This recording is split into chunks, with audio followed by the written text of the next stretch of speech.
ವಿರೋಧ ಪಕ್ಷದ ನಾಯಕರು ಮತ್ತು ಸುರೇಶ್ ಕುಮಾರ್ ಅವರು ಮತ್ತು ಅನೇಕ ಸದಸ್ಯರು ಕಳೆದ 4-5 ದಿವಸದಲ್ಲಿ ಸದನದಲ್ಲಿ ಲಿಖಿತ ಮೂಲಕ ಉತ್ತರ ಕೊಡ್ತಕ್ಕಂಥದ್ದನ್ನು ತಿಳಿಸಿದಾಗ ಅವರು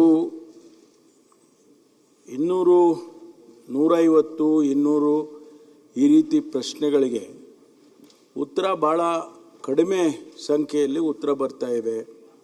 50%ಗೂ ಕಡಿಮೆ ಉತ್ತರ ಬರ್ತಾ ಇದೆ. ಇದು ಭಾಳ ಸರ್ಕಾರಕ್ಕೆ ಮುಜುಗರ ತರೋದಷ್ಟೇ ಅಲ್ಲ, ಇದು ಒಳ್ಳೆಯ ಬೆಳವಣಿಗೆ ಅಲ್ಲ ಅಂತಕ್ಕಂಥ ಮಾತನ್ನು ಮಾನ್ಯ ವಿರೋಧ ಪಕ್ಷದ ನಾಯಕರು ಪ್ರಸ್ತಾಪ ಮಾಡಿದರು. ತಾವು ಕೂಡ 2-3 ಬಾರಿ ಸರ್ಕಾರಕ್ಕೆ ತಿಳಿಸಿದ್ರಿ, ನಾವು ಉತ್ತರವನ್ನು ಒದಗಿಸ್ತೇವೆ ಹಾಗೆ ಅಂತೇಳಿ ನಾವು ಕೂಡ ನಾನೇ ಹೇಳಿದ್ದೆ. ಆದರೆ ಇವತ್ತು ಕೂಡ ಬೆಳಿಗ್ಗೆ 230 ಪ್ರಶ್ನೆಗಳಿಗೆ ಒಂದು 84 ಉತ್ತರಗಳು ಮಾತ್ರ ಬಂದಿದೆ ಅಂತ ಹೇಳಿದಾಗ ಸ್ವಾಭಾವಿಕವಾಗಿ ವಿರೋಧ ಪಕ್ಷದ ನಾಯಕರು ಪ್ರಸ್ತಾಪ ಮಾಡಿದರು. ತಾವು ಭಾಳ ಬೇಸರ ಮಾಡಿಕೊಂಡ್ರಿ. ನಾನು 3 ಬಾರಿ ಸರ್ಕಾರಕ್ಕೆ ಹೇಳಿದ್ದೇನೆ, ಆದರೂ ಕೂಡ ನೀವು ಎಚ್ಚೆತ್ತುಕೊಳ್ಳಿಲ್ಲ ಹಾಗೆ ಅಂತಕ್ಕಂಥ ಮಾತನ್ನು ಹೇಳಿ ತಾವು ಸದನವನ್ನು ಮುಂದೂಡಿದ್ರಿ. ಬಹುಶಃ ಇಂಥದ್ದು ಭಾಳ ವಿರಳ. ಇಂತಹ ಸನ್ನಿವೇಶಗಳು ಬಂದಾಗ ಸದನವನ್ನು ಮುಂದೂಡ್ತಕ್ಕಂಥದ್ದು ಭಾಳ ವಿರಳ. I think probably second time R third time in the entire history of the house ಆಗಿರ್ಬೋದು ಅಂತ ಅಂದ್ಕೊಳ್ತೇನೆ. ಹಾಗಾಗಿ ತಾವು ತಮ್ಮ ಕಚೇರಿಯಲ್ಲಿ ಮುಖ್ಯಮಂತ್ರಿಗಳನ್ನು ಮತ್ತು ಎಲ್ಲರನ್ನೂ ಕೂಡ ವಿರೋಧ ಪಕ್ಷದ ನಾಯಕರನ್ನ ಎಲ್ಲರನ್ನೂ ಕೂಡ ಮಾತಾಡಿ ಮುಖ್ಯಮಂತ್ರಿಗಳು ನಮ್ಮ ಚೀಫ್ ಸೆಕ್ರೆಟರಿ ಅವ್ರನ್ನೂ ಕೂಡ ಕರೆಸಿ ಕಾರ್ಯದರ್ಶಿಗಳಿಗೆ ಎಲ್ರಿಗೂ ಕೂಡ ಸೂಚನೆಯನ್ನು ಕೊಡಬೇಕು, ಅವರಿಗೆಲ್ಲ ನೋಟಿಸ್ ಕೊಡಿ. ಆಮೇಲೆ ಅವ್ರು ಯಾರಾದರೂ ಕೂಡ ತುಂಬ ಕ್ವಶನ್ಸು ಅವರಲ್ಲಿ ಉಳ್ಕೊಂಡಿದ್ರೆ ಅಂತ ಅವರಿಗೆ ಸಸ್ಪೆಂಡ್ ಕೂಡ ಮಾಡಿ ಹಾಗೆ ಅಂತಕ್ಕಂಥದ್ದನ್ನು ಮಾನ್ಯ ಮುಖ್ಯಮಂತ್ರಿಗಳು ತಿಳಿಸಿದರು ತಮ್ಮ ಮುಂದೆ. ಇವತ್ತು ಸರ್ಕಾರ ಈಗಾಗಲೇ ಅದಕ್ಕೆ ಭಾಳ ಗಂಭೀರವಾಗಿ ತೆಗೆದುಕೊಂಡಿದೆ. ಯಾಕೆಂದರೆ ತಾವು ಆ ಪೀಠದಿಂದ ಆ ಮಾತು ಹೇಳಿದ ಮೇಲೆ ಇದನ್ನು ಸರ್ಕಾರ ಸ್ವಾಭಾವಿಕವಾಗಿ ಗಂಭೀರವಾಗಿ ತಗೊಳ್ಳೇಬೇಕಾಗ್ತದೆ. ಹಾಗಾಗಿ ಮುಖ್ಯಮಂತ್ರಿಗಳು ಕೂಡ ಸೂಚನೆಯನ್ನು ಕೊಟ್ಟಿದ್ದಾರೆ. ಒಂದು ವೇಳೆ ಯಾವುದೇ ಇಲಾಖೆಯ ಕಾರ್ಯದರ್ಶಿಗಳು ತಾವು ಅದನ್ನು ರಿವ್ಯೂ ಮಾಡಿದ್ರಿ, ಕಂದಾಯ ಇಲಾಖೆಯಲ್ಲಿ 90 ಪ್ರಶ್ನೆಗಳಿಗೆ ಕೇವಲ 20 ಪ್ರಶ್ನೆಗಳು, 91ಕ್ಕೆ 20 ಪ್ರಶ್ನೆಗಳಿಗೆ ಉತ್ತರ ಮಾತ್ರ ಬಂದಿದೆ ಅನ್ನುವಂಥದ್ದು. ಹಾಗೆ ಬೇರೆ ಬೇರೆ ಇಲಾಖೆಯಲ್ಲೂ ಅದೇ ರೀತಿ ಆಗಿದೆ ಅಂತ. ಹಾಗಾಗಿ ಸರ್ಕಾರದ ಪರವಾಗಿ ನಾನು ಮುಖ್ಯಮಂತ್ರಿಗಳ ಪರವಾಗಿ ಮತ್ತು ಸರ್ಕಾರದ ಪರವಾಗಿ ಭರವಸೆಯನ್ನು ಕೊಡ್ತಕ್ಕಂಥದ್ದು, ಮುಂದೆ ಇಂಥ ಬೆಳವಣಿಗೆ ಆಗದಾಗೆ ಸರ್ಕಾರ ಗಂಭೀರವಾಗಿ ಇದನ್ನು ತೆಗೆದುಕೊಂಡು ಉತ್ತರಗಳನ್ನು ಕೊಡುತ್ತೆ ಅಂತ ಹೇಳಿ ಈ ಸಂದರ್ಭದಲ್ಲಿ ಹೇಳೋದಕ್ಕೆ ಬಯಸ್ತೇನೆ. ಈಗ ಅಧ್ಯಕ್ಷರೇ, ಇಲ್ಲ ನಾವು ಮಾತಾಡ್ಬೇಕಲ್ಲ, ನಾವೇ ಪ್ರಶ್ನೆ ರೈಸ್ ಮಾಡಿದ್ದು, ಅವರಲ್ಲ. ಅವ್ರು ಆರಾಮಾಗಿ ಕೂತಿದ್ದಾರೆ. ಒಂಥರ ಸರ್ಕಾರ ಸೋಮಾರಿ ಸರ್ಕಾರ ಸರ್ಕಾರ ಉತ್ತರ ಕೊಟ್ಟಿದೆ.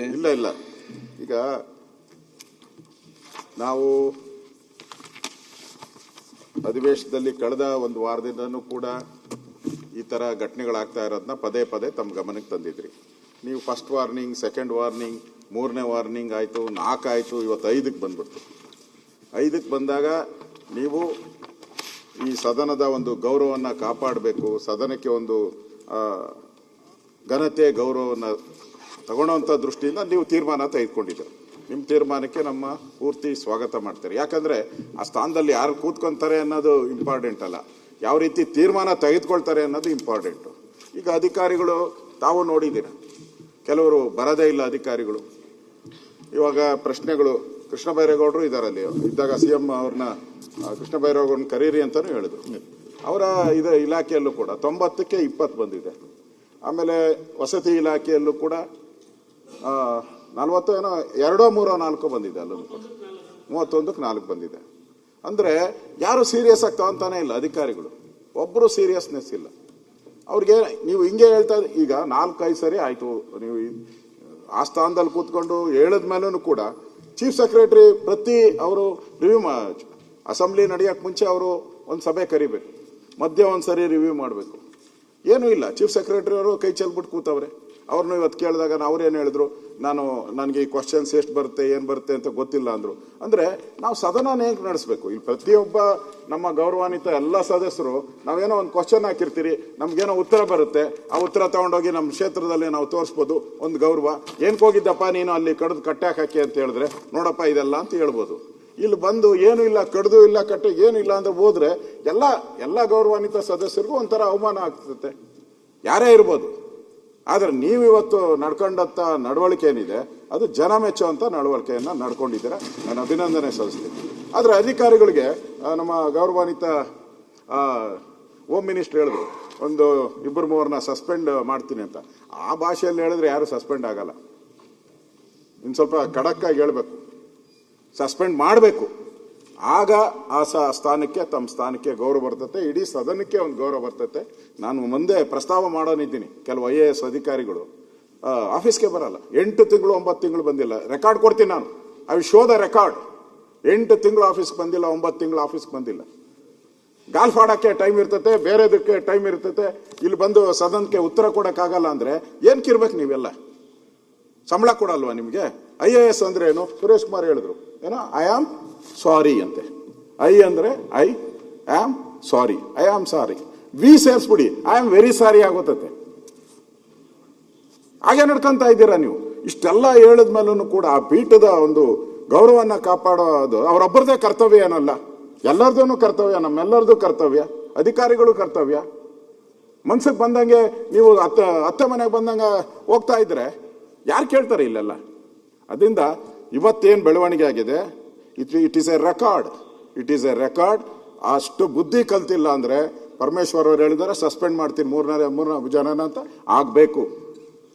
ನಾವು ಯಾರು ಅಧಿಕಾರಿ ಅಂತ ಹೇಳಲ್ಲ, ಯಾರು ತಪ್ಪು ಮಾಡಿದ್ದಾರೆ, ಯಾರು ಕಡಿಮೆ ಅಂಕಗಳನ್ನು ತಗೊಂಡಿದ್ದಾರೆ ಫೇಲ್ ಮಾಡಿ ಅವ್ರನ್ನ. ಸದನಕ್ಕೆ ಅಗೌರವ ಮಾಡ್ಕೊಂಡು ಇವರು ಬೇಕಾಬಿಟ್ಟಿ ಬರೋದಾದ್ರೆ, ಮಂತ್ರಿಗಳು ಅಷ್ಟೇ. ಮಂತ್ರಿಗಳು ಅವರು ಕೆಲವರು ಮಂತ್ರಿಗಳು ಹೇಳ್ತಾರೆ ನಾವೆಲ್ಲ ಸೈನ್ ಹಾಕಿ ಕಳಿಸ್ಬಿಟ್ಟು. ಈ ಮಂತ್ರಿಗಳು ಏನು ಅಂತ ಹೇಳಿದ್ರೆ ಕ್ವಶನ್ 90 ಕ್ವಶನ್ ಬಂದಿತ್ತು, 90ಕ್ಕೂ ಸೈನ್ ಹಾಕಿದ್ದೀನಿ ಅಂತಾರೆ. 90ಕ್ಕೂ ಸೈನ್ ಹಾಕಿದ್ರೆ ಅವರೆಲ್ಲ ಬರೆದಿರ್ತಾರೆ 90ರಲ್ಲಿ 70-80 ಉತ್ತರ ಮುಂದಕ್ಕೆ ತಳ್ಳಲಾಗಿದೆ ಅಂತ, ಅದಕ್ಕೂ ಸೈನ್ ಹೊಡೆದಿರ್ತಾರೆ ಮಂತ್ರಿಗಳು. ಮಂತ್ರಿಗಳಿಗೂ ಜವಾಬ್ದಾರಿಯನ್ನು ಫಿಕ್ಸ್ ಮಾಡ್ಬೇಕು ನೀವು. ಯಾಕಂದ್ರೆ ಅವ್ರು ಕಂಟ್ರೋಲ್ ಮಾಡುವಂಥದ್ದು ಮಂತ್ರಿಗಳು ಸರಿ ಹೋದ್ರೆ IAS ಅವರು ಸರಿ ಹೋಗ್ತಾರೆ, IAS ಸರಿ ಹೋದ್ರೆ ಎಲ್ಲರೂ ಸರಿ ಹೋಗ್ತಾರೆ, ಕೆಳಗಿನ ಅಧಿಕಾರಿಗಳು. ನಾವು ಬರುವಂಥ ಎಲ್ಲ MLAಗಳದು ನಮ್ದೇನೋ ನಾವೆಲ್ಲ ಒಂದು ಕ್ವಶನ್ ಬಂದರೆ ಒದ್ದಾಡ್ತಾ ಇದ್ರಿ. ಮೊನ್ನೆನೋ ಕಾಲಿಂಗ್ ಅಟೆನ್ಷನ್ ಬಂದಿಲ್ಲ ಅಂತ ನಮ್ಮವರೆಲ್ಲ ಇಲ್ಲ ಸರ್ 15ದಿಂದ ಜಾಸ್ತಿ ಮಾಡಿ ಅಂದರು. ಆ ಥರತೆ ಇದೆ MLAಗಳಿಗೆ, ಆ ಥರತೆ ಇದೆ. ಏನೋ ಮಾಡಬೇಕು, ಕೇಳಬೇಕು ಅಂತ ಇದೆ. ಇಲ್ಲಿ ಏನು ಉತ್ತರನೇ ಇಲ್ಲ ಅಂತ ಹೇಳಿದ್ರೆ ಅದು ಸರಿ ಇರಲ್ಲ ಅಧ್ಯಕ್ಷ. ಅಧಿಕಾರಿಗಳ ಮೇಲೆ ಕ್ರಮ ಆಗಬೇಕು, ಮಂತ್ರಿಗಳಿಗೂ ಎಚ್ಚರಿಕೆಯನ್ನು ತಾವು ಕೊಡಬೇಕು ಅನ್ನೋ ವಿನಂತಿಯನ್ನು ಮಾಡಿ, ತಾವು ಆ ಪೀಠದಲ್ಲಿ ಕೂತ್ಕೊಂಡು ತಗೊಂಡಿರುವಂಥ ಏನು ತೀರ್ಮಾನ ಇದೆ ಅದೊಂದು ಲ್ಯಾಂಡ್ ಮಾರ್ಕ್. ನಾವು ನಿಮಗೆ ಅಭಿನಂದನೆ ಸಲ್ಲಿಸ್ತೀರಿ. ನಿರ್ಭೀತ, ನಿಷ್ಪಕ್ಷಪಾತ, ವಿಶ್ವಾಸಾರ್ಹ ಸುದ್ದಿಗಳಿಗೆ ಮತ್ತೊಂದು ಹೆಸರಾಗಿರುವ ನ್ಯೂಸ್ 18 ಕನ್ನಡ ಈಗ ಆಪ್ನಲ್ಲೂ ಲಭ್ಯವಿದೆ. ದಯವಿಟ್ಟು ಇಲ್ಲಿರುವ QR ಕೋಡ್ ಅನ್ನು ಸ್ಕ್ಯಾನ್ ಮಾಡಿಕೊಂಡು ಆಪ್ ಡೌನ್ಲೋಡ್ ಮಾಡೋದಕ್ಕೆ ಮರಿಬೇಡಿ. ನಿಮ್ಮ ಬೆಂಬಲ ಹೀಗೆ ಸದಾ ನಮ್ಮೊಂದಿಗಿರಲಿ. ಧನ್ಯವಾದ.